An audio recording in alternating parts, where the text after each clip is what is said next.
बीते साल लोकसभा चुनाव के नतीजों में बहुमत से दूर रहने वाली बीजेपी के लिए हरियाणा, महाराष्ट्र और दिल्ली के चुनावी नतीजे पॉलिटिकल बूस्टर बनकर आए थे। लेकिन कांग्रेस लगातार इन नतीजों को लेकर बीजेपी पर चुनाव आयोग के साथ मिलकर मैच फिक्सिंग का आरोप लगाती रही। अब जब बिहार में विधानसभा चुनाव का रण सामने है, तो राहुल गांधी ने एक अखबार के लिए लिखे अपने लेख में मैच फिक्सिंग के इन आरोपों को एक बार फिर दोहराया है।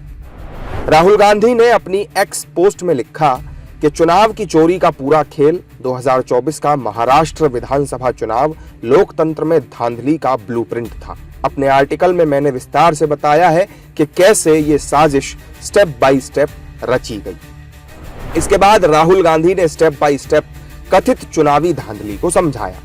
चुनावी बिसात पर फेंके गए राहुल गांधी के इस पासे से बीजेपी भड़क उठी। पार्टी ने कहा कि इलेक्शन कमीशन तो बहाना है, असल में परिवार को बचाना है। जब जीत जाते हो तो ईवीएम मशीन अच्छी है, तब चुनाव आयोग अच्छा है। लोकसभा में जीते उस समय कुछ नहीं बोला आपने, और जब महाराष्ट्र की विधानसभा में हारे तो आप उस पर आपत्ति जताओगे।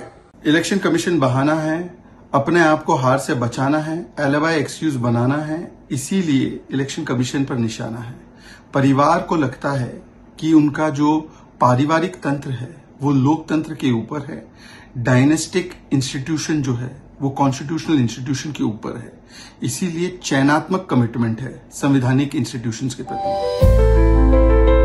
कांग्रेस ने कहा कि राहुल गांधी ने कोई नई बात नहीं कही है। जिस तरह से फर्जी वोटिंग हुई थी वो लोकतंत्र की हत्या थी।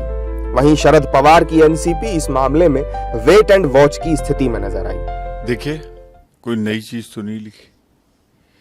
उन्हीं के नेतृत्व में कांग्रेस पार्टी ने खरगे साहब के नेतृत्व में एक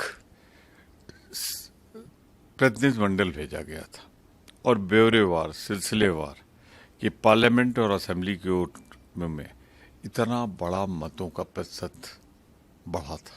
कुछ सिलेक्टेड पोलिंग बूथ्स पे जम के रिगिंग हुई, जम के फर्जी वोट डाले गए, और जिस तरीके से जो मतदान में जुड़े हुए लोग थे उनको लगाया गया, ये लोकतंत्र की हत्या थी। आदरणीय पवार साहेबांनी आणि दोघांनीही तो लेखही वाचला, त्याच्यावर आमची चर्चाही झाली आणि काँग्रेस पक्ष हा इलेक्शन कमिशनकडेही जाऊन आलेला आहे।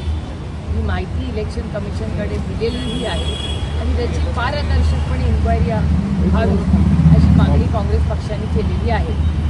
त्याच्यामुळे आम्ही वाट बघतोय की इलेक्शन कमिशनकडून काय उत्तर। वहीं बिहार की दोनों क्षेत्रीय पार्टियों आरजेडी और जेडीयू ने भी राहुल गांधी के इन आरोपों पर प्रतिक्रिया जाहिर की। इस पर चुनाव आयोग सब चीजें स्पष्ट कर चुका है कि महाराष्ट्र के चुनाव में किसी तरह की गड़बड़ नहीं हुई है। राहुल गांधी जी बिल्कुल सही कह रहे हैं, जनता भी इस बात को कह रही है, हर लोगों के जुबानों पर इस बात की चर्चा है कि बीजेपी चुनाव में धांधली करती है, घपला करती है। बिहार चुनाव के नजदीक आते आते आरोप और वार पलटवार की ये सियासत अभी और भी ज्यादा तल्ख होने की उम्मीद है।